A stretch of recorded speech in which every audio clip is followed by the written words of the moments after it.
Madame, Messieurs, merci pour votre fidélité à votre magazine Parole aux femmes. C'est votre magazine qui donne la parole comme ça à toutes les grandes femmes, les femmes au grand F, les femmes qui laissent les traces sur les sables du temps, les femmes qui marquent leur génération et continuent bien sûr à marquer la génération future. Merci en tout cas pour votre fidélité. Nous sommes ce soir avec Madame Ketia Olangi. Elle est une servante de Dieu. Je l'ai dit souvent, c'est une femme à plusieurs facettes. Elle est présidente de l'ONG de la Fondation Neema. C'est une servante de Dieu qui s'est distingue en tout cas dans ces pays et pourquoi pas dans le monde entier. Madame, bonsoir et bienvenue à vous. Bonsoir, merci beaucoup. Comment ça évolue? En tout cas, tout va bien par la grâce de Dieu. Nous vivons par la grâce de Dieu. La grâce de Dieu. En tout cas, vous êtes une servante de Dieu qualifiée, comme je l'ai dit tantôt, en tout cas. On voit souvent dans des prédications, ça marche bien. Oui, ça va très bien. Comment se porte le ministère en l'absence des parents? En tout cas, le ministère se porte très bien. Vous savez, toujours, quand il y a disparition des grands leaders, au début, il y a toujours des petits mouvements, toujours une petite perturbation. De départ? Que, oui, départ, oui, tout le monde a été perturbé. Mais par la grâce de Dieu, nous avions été préparés. Quand je dis nous avions été préparés, ce n'est pas seulement les enfants biologiques, mais aussi les enfants spirituels. Nous avons été préparés à chercher Dieu individuellement. Donc, ce qui fait que les parents étaient là, le couple Langui existait bien sûr, mais ils nous ont appris à être des chrétiens indépendants. Donc, ce n'est pas le genre de chrétien où quand tu as un problème à minuit, tu vas courir chez les pasteurs. Non, c'est le genre de chrétien, tu as un problème à minuit, toi-même tu te mets à genoux, tu pries, tu invoques Dieu, tu combats et tu as la victoire. Et heureusement que nous avions eu cet héritage et nous continuons dans les pas des... Ok, les gens se demandent, est-ce que vous avez gardé la vision des parents ou vous êtes détourné de cette vision? Non, la vision est restée intacte. La vision, c'est le combat spirituel. Le ministère du combat spirituel est un cadre spécifique qui apprend aux chrétiens comment combattre, comment résister au diable. C'est ça la spécificité du combat spirituel. Donc, on ne peut pas changer. Tout ce qu'on peut faire, c'est améliorer. Quand je parle de l'amélioration, c'est peut-être l'administration, construire, là où les parents se sont arrêtés, améliorer le social, essayer de réorganiser le social, réorganiser l'administration. Mais en ce qui concerne le spirituel, en ce qui concerne la vision du combat spirituel, ça, personne ne peut le changer. Mais non, comment vous vous êtes organisé? C'est qui dirige? Mais non, le ministère. Ok, je voulais expliquer au peuple de Dieu, bon, à tous qui me suivent, parce que ce n'est pas tout le monde qui sont des chrétiens.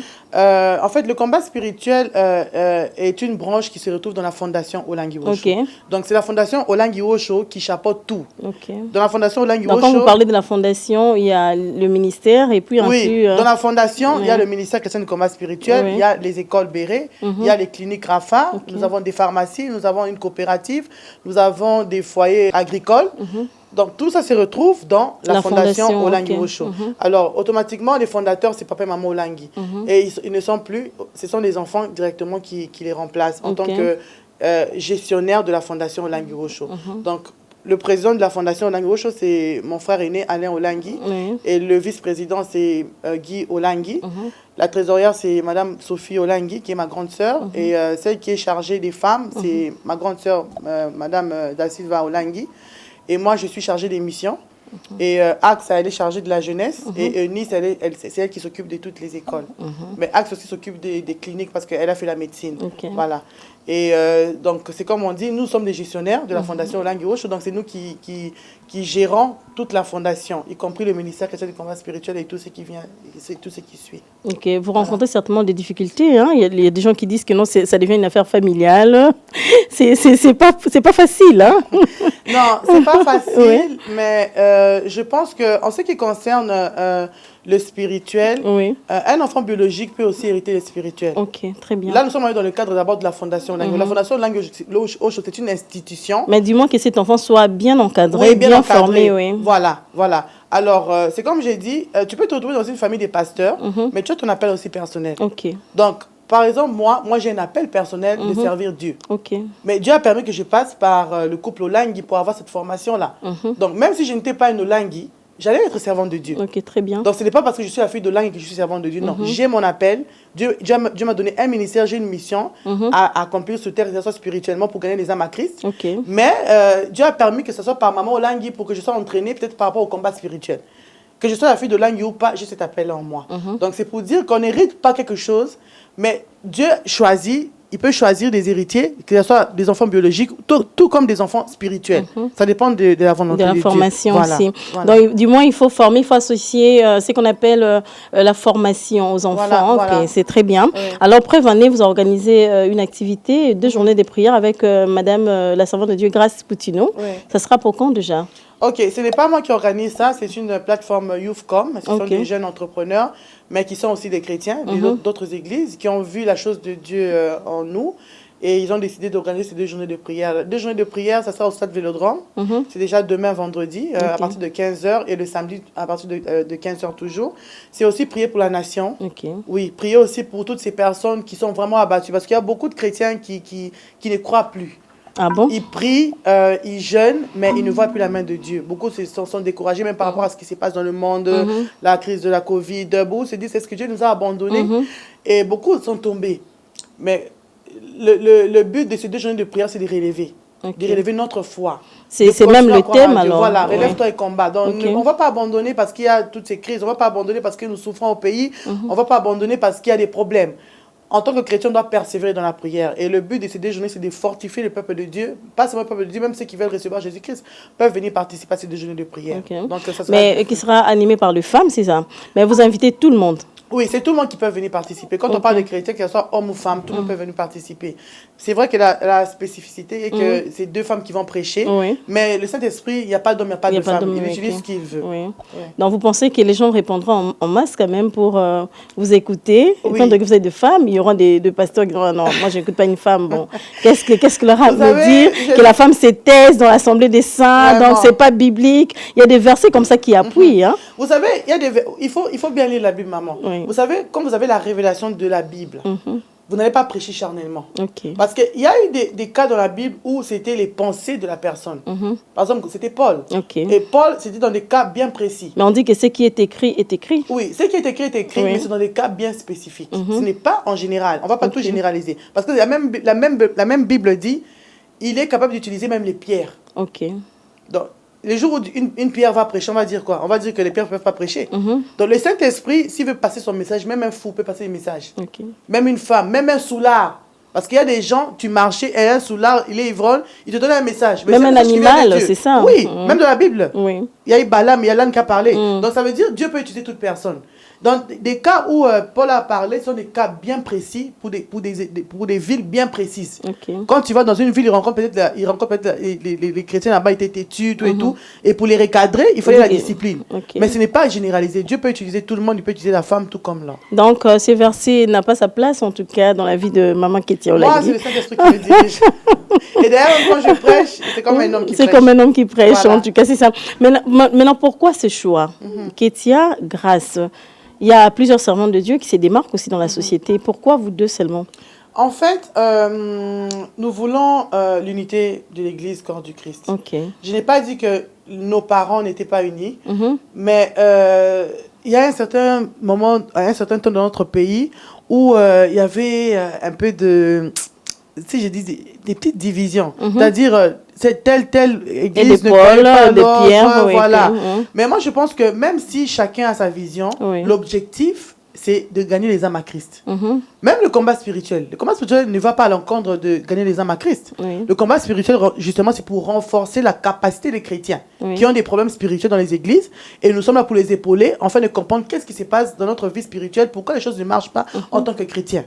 Mais le sous-bassement, la finalité, c'est de gagner les âmes à Christ.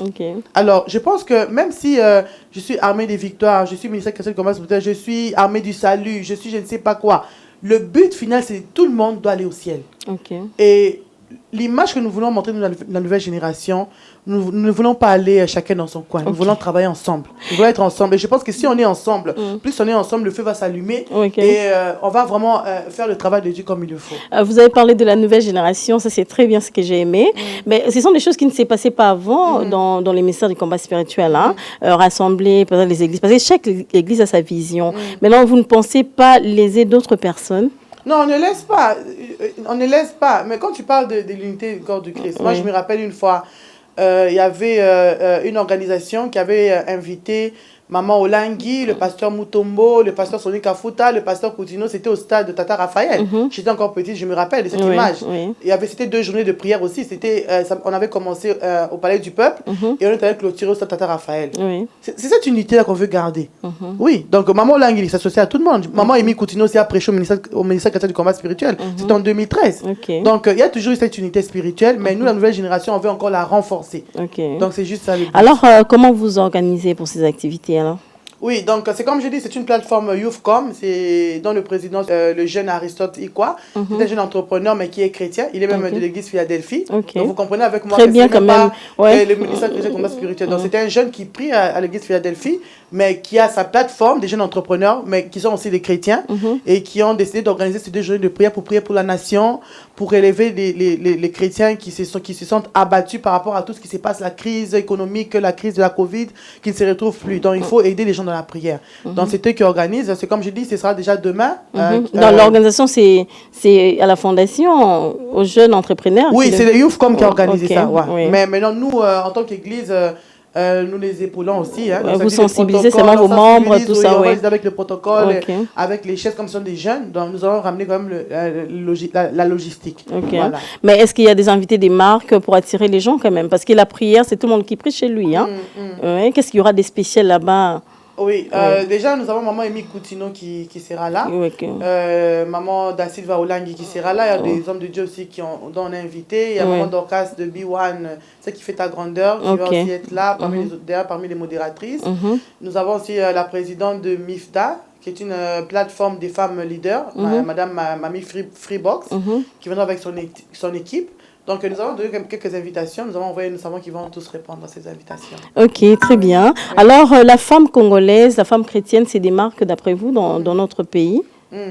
Vous savez, les femmes chrétiennes, déjà, en tant que chrétiens, on nous a fait croire que les femmes, on ne pouvait pas s'élever. On ne pouvait pas créer des richesses. Il y a un moment où on nous faisait croire que les chrétiens devaient être pauvres. C'est faux. La Bible dit, je souhaite que tu prospères à tous égards. Amen. Que tu sois en bonne santé. Amen. Il dit même que mon serviteur montera. Il montera encore. Jésus-Christ dit, l'or et l'argent m'appartiennent. Mais pourquoi on doit penser que les chrétiens doivent être pauvres? La pauvreté, c'est un esprit. Moi qui prêche le combat spirituel. Parce que la pauvreté va te pousser à murmurer. Ça va te pousser à critiquer l'autre. C'est vrai, vous voyez l'homme blanc a fait en sorte que même le pauvre chez lui puisse avoir même ne fût-ce qu'à manger. Et à boire. Ne fût-ce que des soins, ne fût-ce qu'envoyer les enfants à l'école. Parce que quand tes enfants vont à l'école et que tu peux avoir les soins et que tu peux avoir un minimum, tu ne vas pas murmurer. C'est rare en Europe voir un voisin qui s'occupe de l'autre parce que chacun a au moins son minimum. Nous, en Afrique, la pauvreté rend les gens très aigris. Et c'est vrai que nous allons dire que notre pays n'est pas organisé, mais moi, dans l'angle spirituel, je vois tout est spirituel. Et je pense qu'il est temps que nous puissions nous lever dans la prière. Non seulement la prière, mais aussi travailler. Raison pour laquelle j'ai créé une plateforme, la Fondation NEMA. On arrivera. Voilà. Donc, parce qu'on dit souvent que c'est difficile pour une femme de diriger les autres femmes. C'est ça le problème. Parce qu'il y a des femmes qui se disent, elle est une femme comme moi, qu'est-ce qu'elle va m'enseigner? Est-ce que vous avez pu rencontrer ces difficultés dans votre parcours? Tu sais, il ne faut pas vouloir imposer les gens à croire en toi. C'est le travail qui va déterminer les choses. C'est pourquoi moi, depuis, ça fait 4 ans, je me suis lancée au travail sans regarder mon voisin ni ma voisine. Je me dis que c'est mon travail qui va justifier. C'est mon travail qui va faire en sorte qu'on m'accepte. Je ne vais pas me faire accepter, je n'ai pas besoin qu'on m'aime, je n'ai pas besoin qu'on m'acclame. Mais c'est mon travail qui va dire, ok, madame Ketia a fait ceci, madame Ketia a fait cela. C'est pourquoi quand je travaille, je travaille sans relâche. Voilà. Et c'est comme tu dis, au début, les gens ne croyaient pas. Au début, beaucoup de gens murmuraient. Même quand j'ai postulé, je veux dire que j'ai postulé en tant que députée nationale en 2018. Vous allez encore postuler en 2023. Je vais postuler. Moi, il faut toujours continuer. Il faut continuer. Le jour où Dieu va dire que c'est ton temps, c'est ton temps. Mais moi, je me dis que les chrétiens doivent être partout. Quand je parle de chrétiens, ce sont les chrétiens qui ont la crainte. Parce que quand vous avez la crainte de Dieu, vous n'allez pas corrompre, vous n'êtes pas dans la corruption. Quand vous êtes un chrétien qui a la crainte de Dieu, vous n'allez pas voler l'argent de l'État. Quand je parle des chrétiens qui ont la crainte de Dieu... Là, vous serez déjà exclu des pièges de l'IGF. Oui, c'est important. Il faut être chrétien, en fait, quand je parle des chrétiens, c'est avoir la crainte de Dieu. Il ne faut pas avoir peur de Mais bon, comment savoir que c'est lui qui craint Dieu et c'est lui qui ne craint pas Dieu? C'est déjà ta façon de travailler. Ta façon de travailler, on peut te faire donner des propositions, tu diras non, parce que cet argent, c'est les contribuables congolais qui le donnent. Si je vole, même pour mes enfants, c'est quel héritage je laisse à mes enfants? Vous comprenez avec moi que tout ce que nous faisons aujourd'hui, ce sont nos enfants qui vont payer. Si je vole l'argent de l'État et qu'il y a une maman qui donne ses 100 francs pour contribuer et qu'elle pleure parce qu'elle souffre, ce sont mes enfants qui vont payer la peau cassée. Donc déjà, quand je vais travailler pour l'État, si je me mets ça en tête, je ne volerai pas l'argent de l'État. Je donnerai un exemple simple. Oui, vous savez, nous avons une église. Oui. Pourquoi je travaille? Pourquoi j'ai une fondation? Pourquoi je fais des affaires? Ce n'est pas pour... L'argent de l'église n'est pas mon argent. Et ça, c'est ce que ma mère nous a inculqué. Elle n'est pas là, je ne peux pas prendre l'argent de l'église. Même ma campagne, je me suis débrouillée seule pour faire ma campagne. Je n'ai pas pris l'argent de l'offrande. Ah, vous ne prenez pas l'argent de l'église? Je ne prends pas l'argent de l'église. L'argent de l'église, c'est pour l'église. Ce n'est pas une affaire familiale, il faut ce n'est pas une affaire familiale. Ça, je le répète. Et ça, c'est une chose que maman nous a dit. Que l'argent de l'église, c'est pour les affaires de l'église. Et tu vas comprendre que chacun des enfants au Langui, à part le fait que nous sommes dans les ministères, chacun a ses affaires. Chacun se débrouille de sa manière. Et c'est pourquoi vous allez comprendre que vous allez me retrouver, je fais la politique, j'ai mon ONG, je fais mes affaires parce que je suis une femme entrepreneur. Voilà. Et là, je suis même dans un projet agro-industriel, un projet de 2 millions de dollars. Oh, très bien. Ça veut dire, à part le fait que je suis servante de Dieu, je suis une femme entrepreneur parce que je ne veux pas mettre mes yeux dans l'argent de l'église. Et si j'ai déjà cette mentalité, j'ai la crainte. Ma mère n'est pas là, mais pourquoi j'ai cette crainte-là? Je n'ai pas eu peur d'elle, j'ai peur de Dieu. Parce que je me dis, si je prends l'argent du contribuable de l'église... Déjà de l'église, vous craignez, l'État, ce sera encore... Alors, automatiquement, l'argent de l'État ne m'appartient pas. Ok, très bien. Je veux entrer en politique, mais j'ai fait déjà mes affaires. C'est comme je dis, je suis dans un projet agro-industriel de 2 millions de dollars, qui va même se réaliser parce que nous allons commencer au mois de novembre. Nous attendons la première saison, comme on dit, la saison agricole, pour commencer. Donc, vous comprenez avec moi que je suis une femme qui me débrouille, une femme entrepreneur. Et en allant en politique, ce n'est pas pour aller voler l'argent de l'État. C'est pour aller aider, c'est pour aller essayer d'emmener une pierre pour essayer de développer notre pays. On vous entend parler, vous êtes une femme leader. Mais est-ce que vous ne rencontrez pas des difficultés, bien des crocs à jambes auprès des hommes? D'ailleurs, ce sont les hommes qui nous aident. Ok, très bien. C'est la première fois que j'entends ça. Oui, ce sont les hommes qui nous aident. Il y a les hommes genrés qui vous soutiennent. Oui, les hommes genrés. Parce que comme tu dis, nous les femmes, il y a cette tendance de concurrence. C'est vrai qu'il y a aussi des femmes qui sont là, mais je reçois plus d'aide chez les hommes que les femmes. Voilà. Donc moi, je remercie les hommes qui m'accompagnent et qui voient cette lumière en moi et qui se sont décidés donc une femme doit normalement se démarquer. Voilà. Et les gens vont te respecter. Oui, parce que... Donc il faut beaucoup plus promouvoir la tête et non la beauté. La beauté, voilà. Tu peux être belle, mais tu n'es pas intelligente. Très bien, Madame Ketia. Alors vous êtes aussi la présidente de la Fondation Néma. C'est quoi la Fondation Néma? La Fondation Néma est une fondation qui promouvoit l'entrepreneuriat féminin, justement. Et quand je parle de promouvoir, nous offrons des formations sur l'entrepreneuriat. Nous offrons aussi des crédits aux femmes pour qu'elles créent des activités génératrices de revenus. Nous organisons des conférences internationales. C'est-à-dire, Dieu m'a mis en tête d'organiser une conférence internationale qui pour faire appel aux femmes entrepreneurs, non seulement de notre pays, mais de toute l'Afrique, afin de trouver des solutions ensemble, comment sortir de la pauvreté. Donc chaque année, depuis 2019, au mois de mars, j'organise une conférence dénommée « Une femme, une idée, un projet ». Mais la 3e édition, c'était au Katanga, ce mois de mars en 2021. Nous avons changé, nous avons dit des femmes, des idées et des grands projets. Vous avez changé pourquoi? Parce qu'on s'est dit, on ne va pas travailler seul. Quand on travaille seul, on n'arrive pas à produire la qualité et les résultats qu'il faut. Si on se met ensemble, nous mettons nos moyens ensemble, nous mettons notre intelligence ensemble, nous allons faire des grands projets, nous allons réaliser des grands projets. C'est pourquoi, après cette 3e édition, nous avions décidé de créer justement ce projet agro-industriel.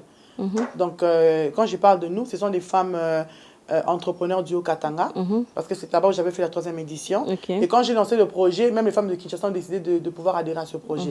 Et là, nous sommes encore quand nous sommes en train de continuer la récolte des fonds. Nous avons déjà eu nos 3000 hectares au niveau du Haut-Katanga, dans le village Fundamina. Voilà. Et d'ici là, je pense, si tout va bien, d'ici 2 semaines, nous allons commencer avec les déboisements pour préparer la terre, parce qu'au mois de novembre, on va commencer. Ce sont des femmes qui font ça? Non. En fait, la société, la société, qui est la Société provinciale de développement, qui est sous la Fondation Néma, c'est une société dont les actionnaires sont des femmes. Mais sur terrain, nous avons pris notre partenaire, Logix, qui est dirigé par M. Patrick, qui est un Congolais agri-entrepreneur.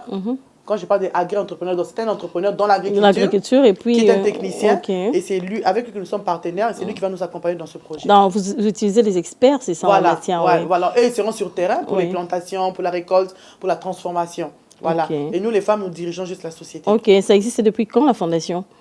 La société ou la fondation? D'abord la fondation. La fondation, c'est début 2012. 2012. Mais je suis plus active depuis 2016. 2016, voilà. Ok. La vision émane de vous? Oui, c'est ma vision. Ok. La fondation NEMA, voilà. Ok. Vous avez de projets d'avenir par rapport à la fondation aussi? Oui, la fondation NEMA, c'est comme j'ai dit, nous venons de créer une société, la Société provinciale de développement, avec le projet Toulim et Pamoja, ça veut dire cultivant ensemble. C'est un projet agro-industriel. Et à part ça, nous allons construire une école de leadership. Ce sont des projets, en tout cas, ce sont des projets que j'essaie de faire. Quand je parle de l'école de leadership, c'est parce que dans la fondation, nous nous occupons aussi de l'éducation des enfants, des enfants démunis. Donc, nous prenons en charge l'éducation des enfants au niveau de la ville province de Kinshasa. Et à Lubumbashi, nous sommes en train d'aménager un orphelinat de la fondation NEMA. Voilà. Mais je me dis à la longue, j'ai envie de créer un sorte de leadership où c'est ça, de la maternelle. Vous parlez trop de leadership parce que vous êtes une femme leader, oui, c'est ça? Oui, je me dis, si nous formons les enfants... C'est aussi une grâce en tout cas, oui. Elles auront cet esprit de leadership. Déjà, oui. Nous avons un problème au Congo, c'est tout le monde veut dépendre de quelqu'un. Ok, c'est ça.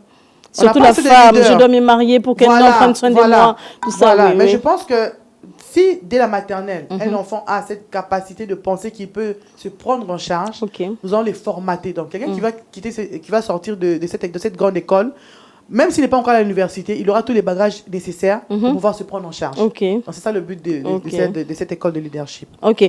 Vous évoluez avec vos efforts personnels? Vous avez des membres de soutien, de partenaires? Au début, je travaillais seule. Oui. Maintenant, là, Dieu a ouvert des portes. Nous avons des partenaires, que ce soit l'État congolais. Nous travaillons avec le ministère de l'Agriculture, le ministère de l'Élevage et de la Pêche, le ministère du Genre et Famille. Il y a aussi des partenaires privés. Donc, ce sont mes partenaires, comme on dit, qui m'accompagnent dans tout ce que je fais dans la Fondation NEMA. Mais vous-même, vous êtes vraiment le premier contribuable? Oui, je suis la première, en tant que femme entrepreneur. Ok, c'est très bien en tout cas. Alors, c'est une grande vision que vous avez. Par rapport à la politique, quelle est votre pensée? Vous savez, moi, je ne condamne personne dans ce pays. Chacun vient avec son expertise. Chacun vient avec ce qu'il peut faire. Et c'est comme on dit, Dieu change. Il y a des générations qui vont partir et d'autres vont venir. Et moi, je félicite toute personne qui est passée avant nous. Mais je pense que c'est le temps du renouvellement. C'est-à-dire, il y a une génération qui va partir. Et nous, la génération qui avons vu... Parce que vous savez, tout le monde a sa faiblesse et tout le monde a ses forces. Ils ont eu leurs forces. Ils ont travaillé pour la nation. Nous les félicitons. Ils ont eu aussi leurs faiblesses. Et nous, en tant que jeunes, nous allons utiliser leurs forces et améliorer ces forces-là. Et nous allons bannir les faiblesses. C'est-à-dire, les erreurs qu'ils ont eu à faire, nous n'allons pas les faire, ces erreurs. Parce que nous avons vu les erreurs qu'ils ont fait, ce que ça a amené comme négativité dans notre pays. Mais leurs forces, ils ont bâti. On ne va pas dire qu'ils n'ont pas fait, non. Ils ont quand même avancé quelque part, ils ont avancé jusqu'à un certain niveau. C'est comme on dit, vous avancez jusqu'à un certain niveau et vous donnez les flambeaux, vous passez à une autre génération. Et nous allons utiliser leurs forces. La force, ils ont travaillé pour le pays, nous allons utiliser cette force-là et nous allons l'améliorer pour pouvoir avancer. Et comment appréciez-vous la lutte de la femme? Ça évolue, il y a comme des avancées significatives. Oui, il y a des avancées. Vous voyez déjà avec le nouveau gouvernement, la femme est vraiment représentée. Nous avons, je crois, plus ou moins 11 femmes ministres. Oui, déjà nous sommes dans les 27%. Voilà. Il nous reste 3%. Voilà, c'est du nouveau en démocratique du Congo. Je pense que la femme a compris qu'elle a un rôle à jouer. Vous savez, j'ai toujours dit, moi j'aime beaucoup les hommes. Ce n'est pas que je n'aime pas les hommes ou je suis extrémiste, non. Mais il y a des faits. Je vais te parler d'un exemple simple. Oui, allez-y, je vous en prie. Aujourd'hui, il y a un homme qui est au pouvoir. Vous savez, les hommes, c'est leur nature. Quand il est au pouvoir, c'est toutes les femmes qui sont derrière cet homme-là. Ah bon? Alors, il va se retrouver avec 5-6 femmes.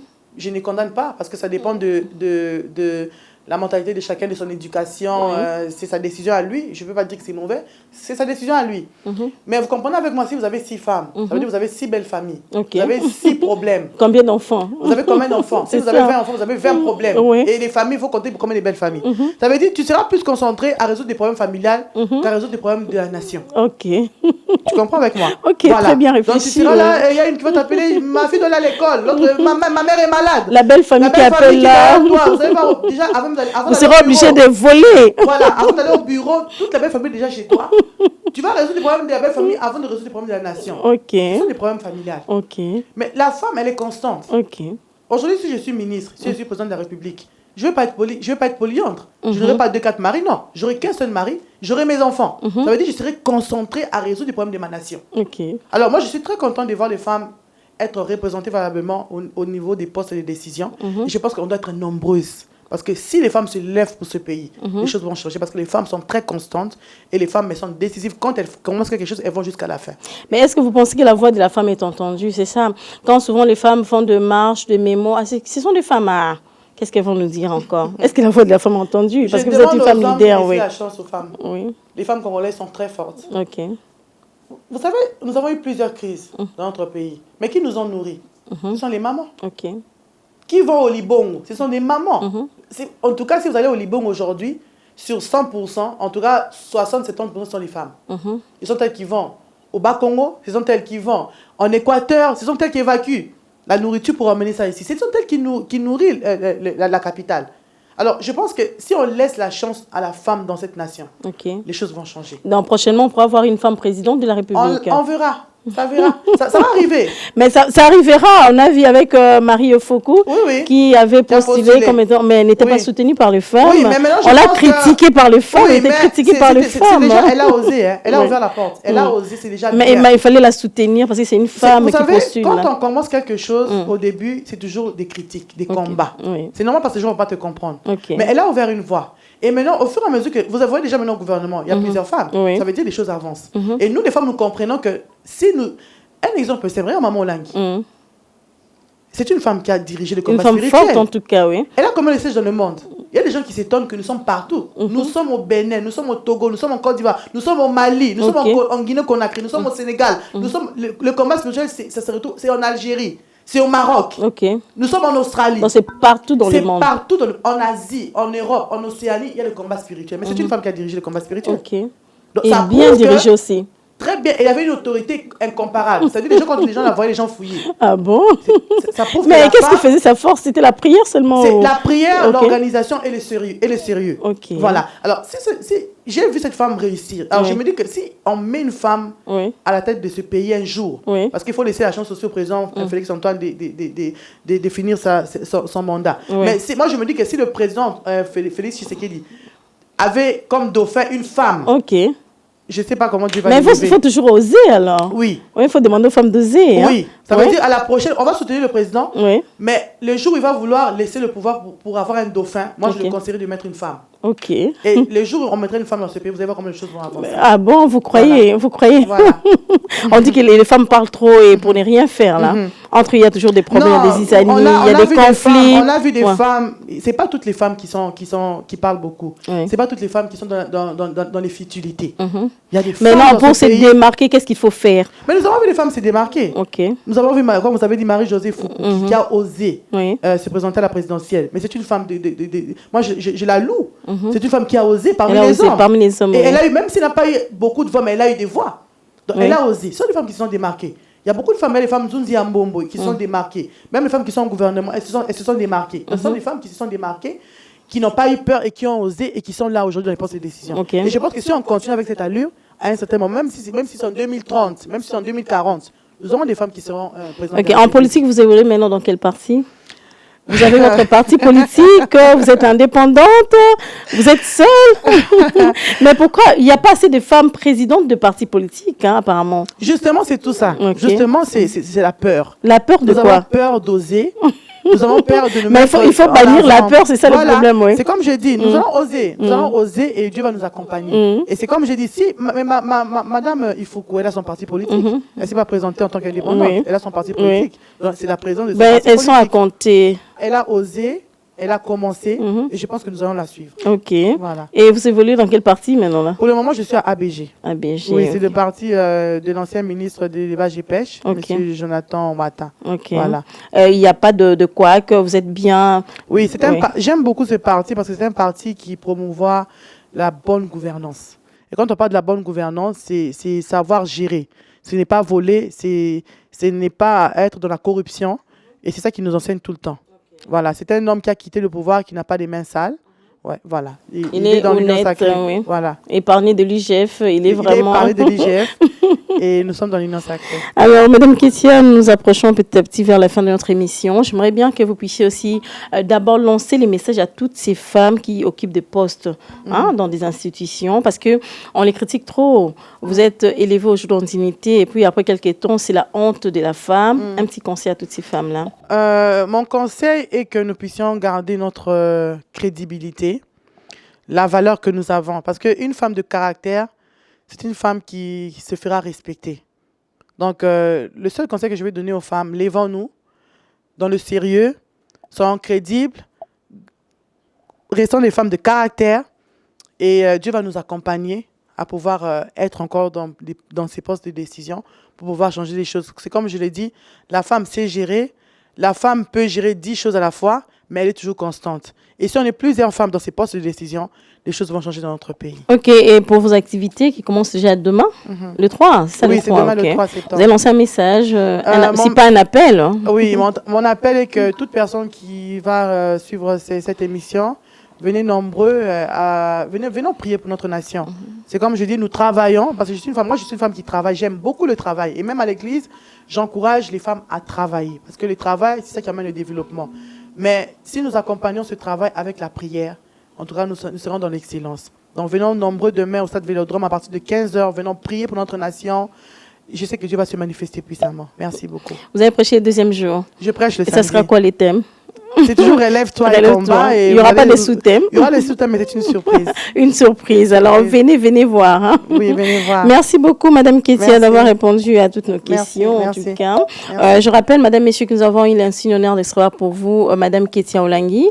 Elle est une servante de Dieu. Vous l'avez entendu, vous l'avez suivie. Elle parle des dieux. Ce sont des femmes qui se démarquent dans la société. Elle est la fille biologique et spirituelle du couple Olangui. En tout cas, c'est une femme de distinction, c'est ça. Le ministère évolue très bien, en bonne santé. Alors, merci beaucoup, Madame Ketia, d'avoir répondu à notre invitation. Merci. Madame, Messieurs, merci à vous. Merci Elohim pour le travail des titans abattus. À très bientôt. On va se retrouver prochainement. Au revoir.